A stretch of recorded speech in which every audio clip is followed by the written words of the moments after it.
Hello, hello, hello. Good evening, and I hope all is well with you. I'm super excited about this live today. We're going to be talking about people pleasing is not kindness, it is self abandonment in disguise.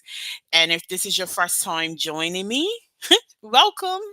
My name is Letitia. I am the survival mode disruptor. I am a trauma recovery mentor that facilitates disruptive, unapologetic transformations for high achieving women who are ready to exit survival mode and take radical ownership of their lives and their growth. And I love having conversations about the residual impact of trauma. I love having conversations about working through trauma and getting out of survival mode. And that is why we are here today. And if you've been rocking with me for a while, then you already know that we don't do surface level healing over here. We go deep, we go raw, and we get real uncomfortable in the name of truth, transformation, and disrupting every damn pattern that is keeping us stuck. So if you are joining me, please let me know that you are here. Say a hello. I love my lives to be interactive. So don't be shy. I may ask a few questions. Let's make this as interactive as possible because you will get more out of it and I will enjoy it. So tonight we are dragging out one of the most socially accepted trauma responses straight into the light, and that is people pleasing. I am a recovering people pleaser. People pleasing is one of the things that I work on most with my clients. Um, a lot of people who have entered my groups or my membership also believe that people pleasing is something that they need to work on, which is why we are having this conversation today. And it's not about being polite, it's not about being kind. This is about how many of us, especially high achieving women, particularly black women, learn to abandon ourselves to earn safety, love, and belonging. So, if you ever found yourself over explaining, apologizing for things that weren't your fault, saying yes when your soul is screaming no, or shrinking just to make other people feel more comfortable, buckle up because we are about to unpack where these patterns really come from. So I'm going to start by setting the record straight. People pleasing is not a personality trait. As I said before, it is a trauma response. Somewhere along the way, you were taught, maybe not with words, but with behavior, with energy, with consequence, that your safety depended on being likable. You learn that if you were quiet, agreeable, helpful, low maintenance, you will avoid punishment, you would avoid abandonment, and you would be safe. I know for me, during my journey of healing, I was able to unpack where my people pleasing started, and it started with my relationship with my father. Whenever I did something that he didn't like, there was a consequence, usually a financial one. He would cut me off for a period of time until he got over it. And it left an imprint with me. I almost didn't graduate high school because he stopped paying my school fees because he didn't like something that I said. So I learned to be agreeable. I learned not to stand in my truth. And that pattern showed up in every romantic relationship that I had. I don't have a problem people pleasing with women, but with man, huge problem. And that was as a direct result of my relationship with my father. So let's be clear. People pleasing, that programming doesn't start in adulthood. It usually starts in childhood. So let me know in the comments if this hits. You were praised when you didn't speak up. You were called easy or well behaved when you swallowed your truth. You were made responsible for everyone else's comfort, even if it meant ignoring your own discomfort. So your nervous system said, Okay, got it. Being small equals being safe. Don't ask for too much. Don't say how you feel. Be nice, be sweet, be good. And the problem with that, that survival strategy works until it doesn't. Because what keeps you safe, what kept you safe back then, will start suffocating you once you start healing. You end up bending until you break, performing until you're resentful, giving until there's nothing left of you to give. And if you've ever said, I don't even know who I am anymore, this is why. I want to speak to the version of you who had to grow up too soon. The little girl who watched love be weaponized. The teenager who learned that being liked was safer than being respected. The woman who got used to dimming her light to stay in the room. You were probably told, don't talk back, don't upset them, be mature, be helpful, be grateful, all while packing away your truth. And here's the thing, you didn't become a people pleaser because you were weak. You became a people pleaser because your nervous system decided that this was your best chance at survival. So when someone asks, why don't you speak up, or says, just set a boundary, they don't understand that your entire nervous system was wired for protection, not power. And here's what I need you to know, there's nothing wrong with you. Your pattern makes perfect sense. But now that you see it, you get to choose differently. Because being liked at the cost of your peace is not worth it at all. Because performing kindness while betraying yourself, well, that's not kindness. It's self abandonment. And it's time to stop. So let's take a moment to slow this down. I want you to put your hand on your heart and I want you to close your eyes if you're safe to do so. And I want you to take a breath and ask yourself, what was the first memory I have of realizing it was safer to please than speak my truth? And if you can't think about it right now, I want you to just write it down in your journal. I always encourage people to bring their journals or a notepad to my lives because I give you questions that I want you to ruminate on. What was that first memory? Was it at home, at school, in a church pew, at the dinner table? Maybe it was that time you got punished for expressing your anger. Maybe it was that teacher who ignored you unless you were quiet and agreeable. Maybe it was that moment when you watched a parent people please their way through life and call it strength. So if you feel safe to do so, I want you to drop it in the chat. When was your first memory of pleasing others?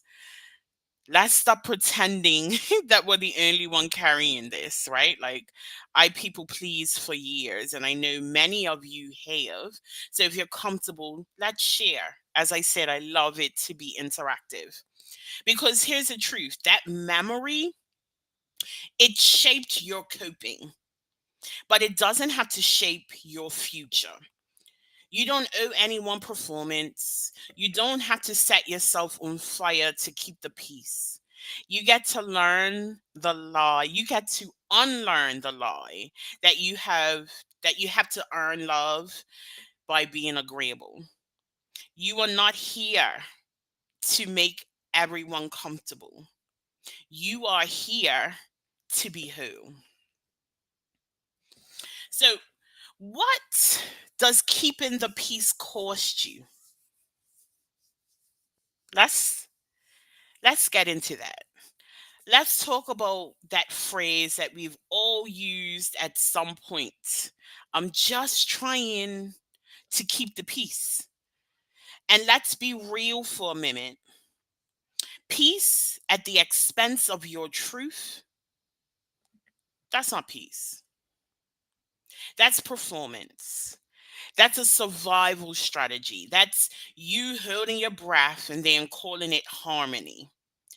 Every time you bite your tongue when something inside of you is screaming to speak, every time you shrink yourself to make someone else more comfortable, every time you say yes when your boundaries are begging you to say no, you are betraying yourself. But society has taught us to call it kindness. We've been told that it's noble. We've been conditioned to believe that we are being a bigger person. But let me be crystal clear. When your version of peace comes with chronic anxiety, resentment, insomnia, burnout, or self doubt, that ain't peace. That's emotional eviction. You are not protecting your peace, you're protecting the illusion of it. And at the cost of your own voice, of your own needs, of your own truth. You want to know what it really is? It's not about emotional maturity, it's your nervous system essentially collapsing. You're not a peacemaker if the only war zone is inside of you. Now, I know some of you were raised to believe that conflict equals danger, that disagreements equal disrespect, that setting a boundary is rejection. But the reality is, sometimes the kindest things that you can do for yourself is to make a damn wave, which is why when I talk about healing, I talk about disruptive, unapologetic healing. Sometimes you have to create a damn tsunami so that you can heal. Because swallowing your truth so someone else can stay comfortable, let's just keep it real, is self abandonment. I want to break this down even deeper because people pleasing isn't just a habit, it's a trauma loop. And I say this with love and science because it's all neurological. Your brain, particularly your your brain and your nervous system, they were built to protect you. They don't care about your goals. They don't care about your healing journey. They care about keeping you safe. And when you've experienced trauma, particularly in childhood, your brain wires safety to people's moods, right? To stability, to silence, to doing what they say so punishment doesn't come. So when that happens, you develop these beliefs. If I make them mad, I'm in danger. If I disappoint them, I'll be abandoned. If I speak up, the love goes away. So even when you want to say no, your body freezes. Even when you plan to stand up for yourself, your mouth goes dry. Even when you know you're being disrespected, your mind jumps into maybe I'm just being too sensitive. And you end up doing what? You end up pouring until you're empty, nurturing people who never pour back, sacrificing your well being just to avoid confrontation. Not because you're weak, not because you don't know better, but simply because your nervous system still sees honesty as a threat. And let me just say this, sis. Your brain is stuck in the trauma loop. And no, you can't mindset your way out of it. It's somatic, it's embodied, right? This is a learned protection. But the good news is it's not your fault. But I will say it is definitely your responsibility to heal. You can rewire your safety cues. You can teach your body that honesty won't kill you. You can start practicing truth without fear. But first, you have to stop calling survival peace. So, how you keep yourself stuck is usually by using the guilt game, right? Guilt ends up being the heaviest chain in all of this. That sticky, shame laced emotion that pops up the second you even think about setting a boundary. If you're watching live, let me know if this sounds familiar. You feel guilty asking for space. You feel guilty saying no. You feel guilty not answering messages fast enough. You feel guilty even thinking about putting yourself first. I know I did. Matter of fact, I couldn't put myself first. I didn't have the tools to do that. Right. I learned very early on to put everybody else in front of me. And why? Because somewhere along the way, you were taught that your worth was tied to your availability. So now, when you choose rest, you feel lazy. When you choose silence, you feel selfish. When you choose the truth, you feel cruel. And this is what I want you to hear loud and clear. Guilt is not always a sign that you are doing something wrong.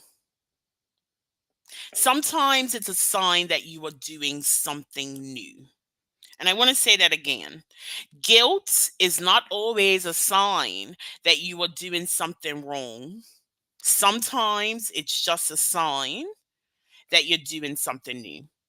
The guilt is just an echo of your old programming. It's your inner child saying, wait, are we allowed to take up space now? Is it safe for us to choose ourselves? And the answer is yes. You don't owe anyone your exhaustion.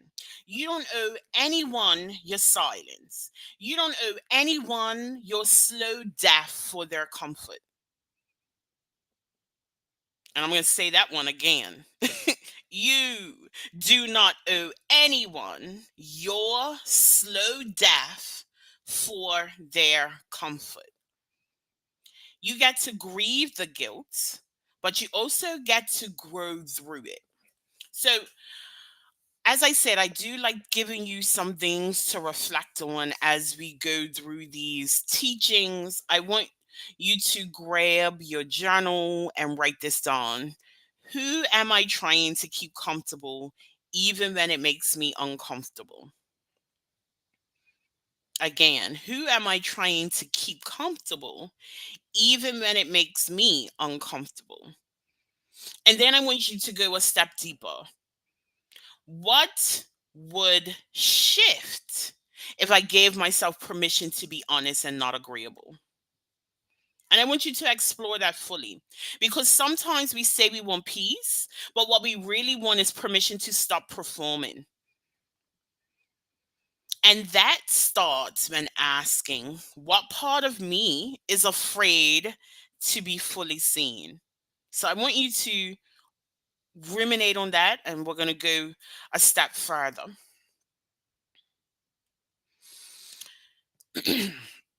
So approval is like a drug. um because yes, it's an addiction. It hits like a drug, quick, validating, soothing. You post something vulnerable, right, and it gets 100 likes. That's a dopamine spike. You say yes to something you didn't want to do and get praise for being reliable. Hit of validation. You shrink in a conversation to avoid conflict and they smile at you like you're the peacemaker. Hmm, another hit of that dopamine. And here's what they don't tell you: approval is a drug that wears off fast and leaves you feeling empty. Because here's the truth, sis: when your nervous system is still carrying the wounds of being ignored and rejected and overlooked or unsafe, approval becomes proof that you're safe. But it's not safety, it's a temporary anesthesia. And before long, you're performing for applause, you're curating your personality like a brand, you're picking up pieces of yourself to keep the peace, or you're packing away pieces of yourself to keep the peace. And You start to notice you don't speak up when something bothers you. You overextend because you want to be the helpful one. You agree with things you don't believe in just to keep the room from turning cold.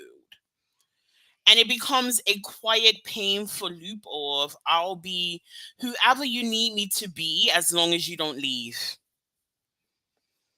And for some of us, that's hard to recognize that we give ourselves away to keep people around, right? So I want to ask you something raw.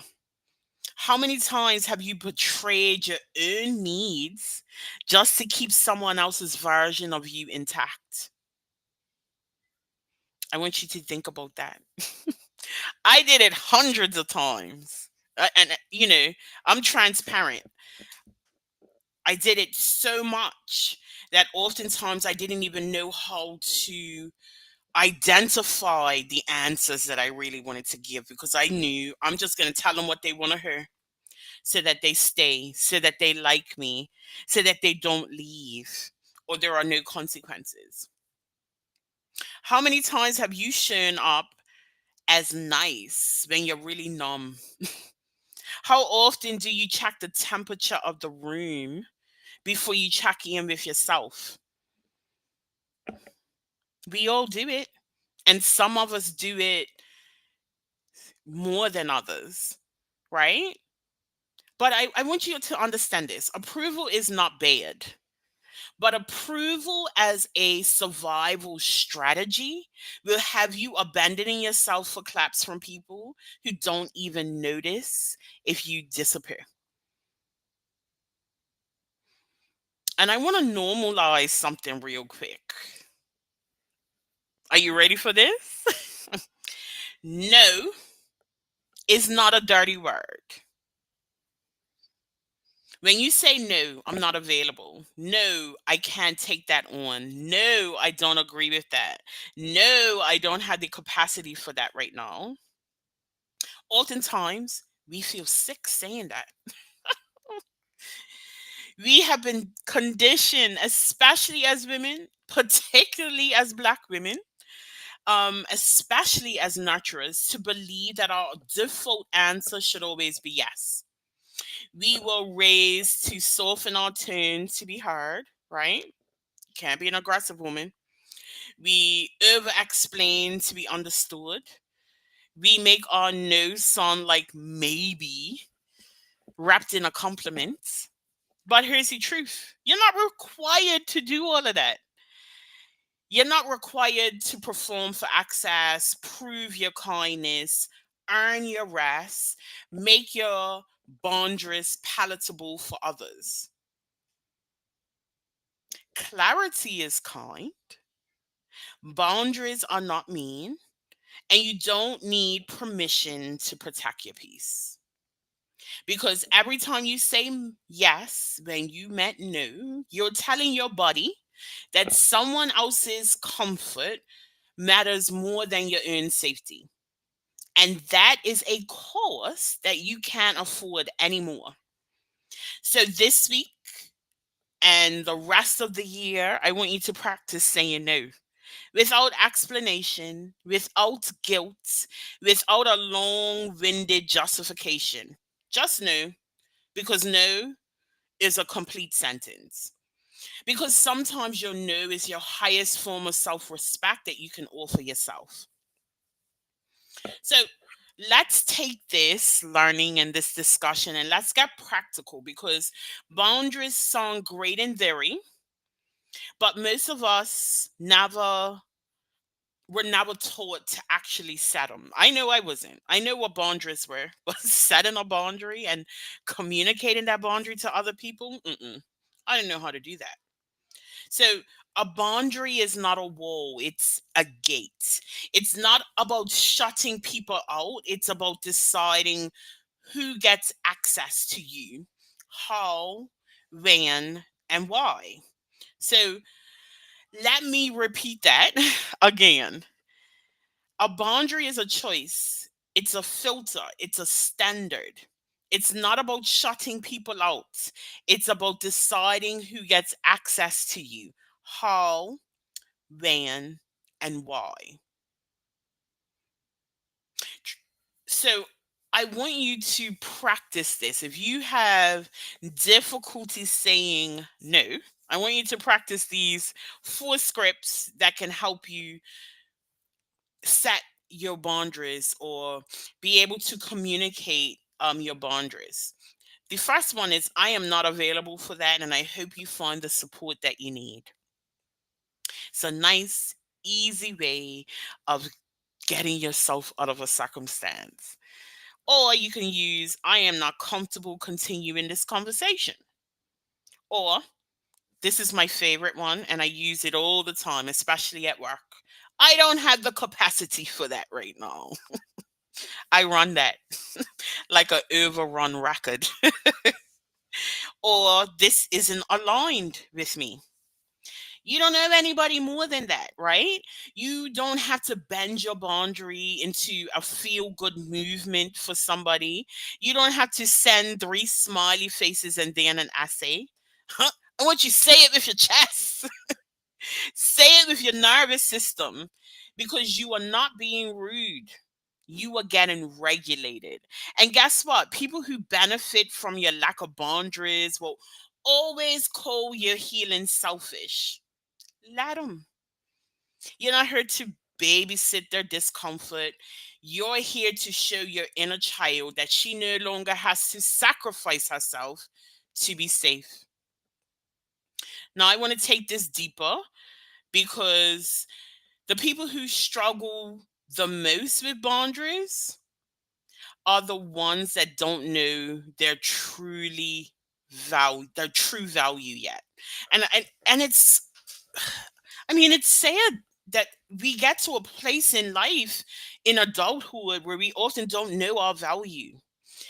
So I want you to ask yourself, and if you don't want to do it now, again, write these questions down and go back and ruminate on it and really dig deeper into that.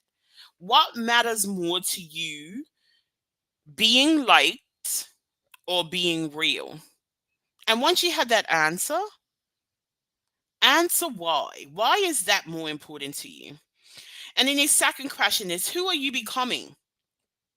And what does she no longer tolerate? Even if there's still a gap in the woman that you want to become, the woman that is going to thrive beyond her trauma, I want you to get clarity on what she is no longer willing to tolerate. Because once you get clear about that, it's easier to set your boundaries, right? When you know your value, you stop negotiating with chaos. You stop explaining your piece. You stop shrinking for comfort and start stretching for growth. If your life is built around approval, it will collapse every time someone disapproves.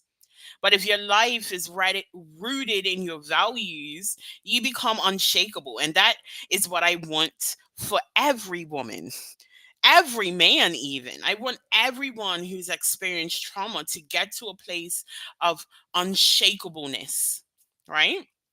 So let me give you a few examples of this. When you learn to value rest, you stop glorifying burnout. When you learn to value integrity, you stop lying to yourself to keep other people happy. When you learn to value joy, you stop settling for relationships that drain you. So, boundaries aren't just about saying no to others, they are about saying yes to your own truth. So, again, I want you to sit and ruminate on these questions. You know, as you go through them and you want to expand further, reach out to me. You can email me at info@letitiarenefrancis.com. Let me know how you're making out with these questions. But this is another one that I want you to consider in relation to people pleasing. What boundary do I need to set, but keep avoiding because I want to be seen? I don't want to be seen as too much. What boundary do I know I need to set, but I keep avoiding because I do not want to be seen as too much? And as you're ruminating on this, as you're journaling through this, I want you to let the answers rise from your gut, not your guilt. Because every time you choose you, your nervous system learns this sacred truth that it is safe to be seen. Not just the pleasant version of you, not just the palatable version of you, but the whole, worthy, truth telling, boundary setting, fully expressed version of you. And if you want support in this version, if you're done people pleasing and you are ready to take up space, this is exactly what we're building inside of my survival mode Exodus membership, because we don't build boundaries from burnout. We build them from truth, from regulation, and from real ass community. So, silence was never your power, it was your survival strategy. You didn't choose to stay silent. You were conditioned to. You were conditioned by the moments where you spoke your truth and you got shut down, where you expressed emotion and were labeled too sensitive, dramatic, or aggressive. You shared a need and that got met with eye rolls, punishments, or stone cold silence. So you adapted. You learned how to read the room before you read your own needs. You learned how to make yourself smaller so no one else could call you too much. I mean, I did that so much. I packed myself away every chance I got so that people wouldn't label me. You learned how to be silent when it meant being safe. You know, for those that don't know, I was in an abusive relationship from the age of 14. I learned very early on to keep my mouth shut so that I wouldn't get hit, so that I there were no punishments, right? And that lasted beyond that relationship. And in that silence, my voice, your voice, it doesn't get quiet, it gets buried. But I want you to hear me today. Your voice is sacred. You deserve to hear it again. And this is not just poetic, this is like a nervous system truth. Because when your body internalizes that silence equals survival, you become allergic to your own truth. You don't know how to speak it, you don't know how to anchor into it. But now, you're not that little girl who is being dismissed. You are a grown woman reclaiming her power. And I want you to feel very confident in being able to take that voice back. This is the part of the journey. This part of the journey isn't about becoming someone new, it's remembering who you were before the world taught you to be palatable, before the conditioning, before the trauma, before the performative strength act that left you exhausted and resentful. You were never meant to be digestible. You were meant to be who? Unapologetic, disruptive in the best way, loud when necessary, silent only by choice, never by fear. So, what does reclaiming your voice really look like in the real world? It looks like speaking when your voice shakes, saying I need without apologizing for existing, saying no and letting that be a complete sentence, choosing what feels aligned, not what looks good, and walking away from people who only respected the version of you that stayed small. And let me be clear, you don't need to burn the bridges in order for you to stand in your truth. But if someone tries to throw you off the bridge because you're finally setting a boundary, just know You were never the problem. We live in a world that benefits when women stay confused about their power. And you're waking the hell up as you heal.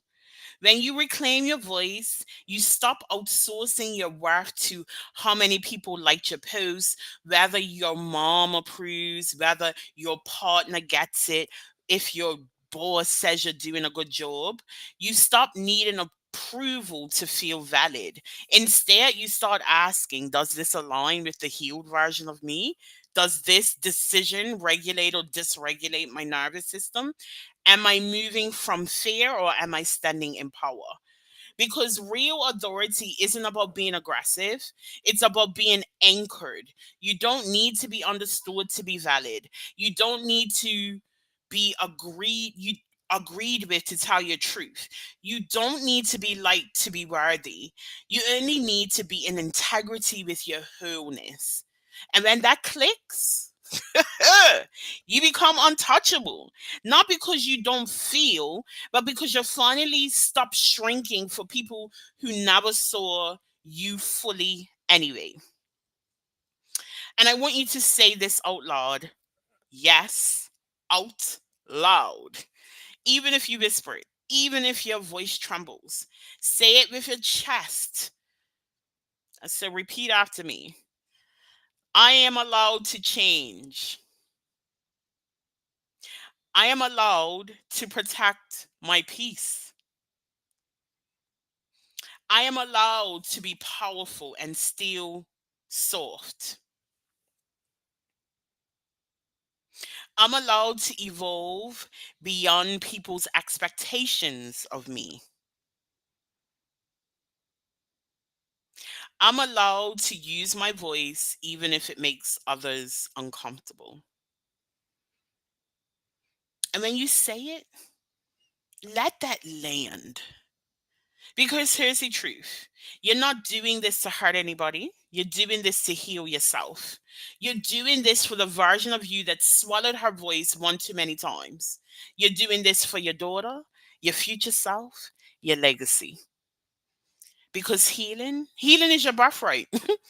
And today, you are claiming it. Now, let me speak directly to your heart. If you've been sitting here and you're feeling alone, if you've been doing all this work behind the scenes, reading books, listening to my podcast or other podcasts, and you're still feeling like nobody really gets it, sis, you don't have to keep doing this by yourself. This right here is why I created the Survival Mode Exodus membership. It's not just a program, it's not just content. It is a whole ass community of women who are done shrinking, done people pleasing, done surviving, and finally ready to live fully, freely, and audaciously. Inside the membership, you will get monthly live coaching grounded in nervous system regulation, identity reinvention, and boundary setting. We do meditations that spark self honesty and expansion. I also give monthly challenges to allow you to explore deeper your survival patterns. And it's a sisterhood rooted in liberation, not loyalty, and not dysfunction. This is not just about leaving survival mode, this is about rebuilding your life after trauma. It's about becoming the kind of woman who doesn't beg for peace, she embodies it. So if you are feeling a tug to your spirit right now, just scan the QR code or drop in the comments, I'm ready. And I will reach out to you to give you more information about the membership. Because your next season, it requires a version of you who is ready to be fully seen, fully heard, and fully who. So let's disrupt survival mode together. I hope you have found this useful. I will be back next week. to discuss more survival identities and help you move beyond that. In the meantime, if you are not in the Facebook group Disrupting Survival Mode, be sure to join us in there. And if you have any questions about what I've discussed today or anything in relation to survival mode, reach out to me. Again, my email is info@letitiarenefrancis.com. I will be back next week, same time, same place, to explore further how we are going to exit survival mode. So I hope you enjoy the rest of your Sunday. Thanks for joining me. If you are catching the replay, let me know what was your biggest takeaway. If you're here live, let me know what was your biggest takeaway, and I will be back to support you in your disruptive, unapologetic transformations out of survival mode. Thanks for joining. See you later.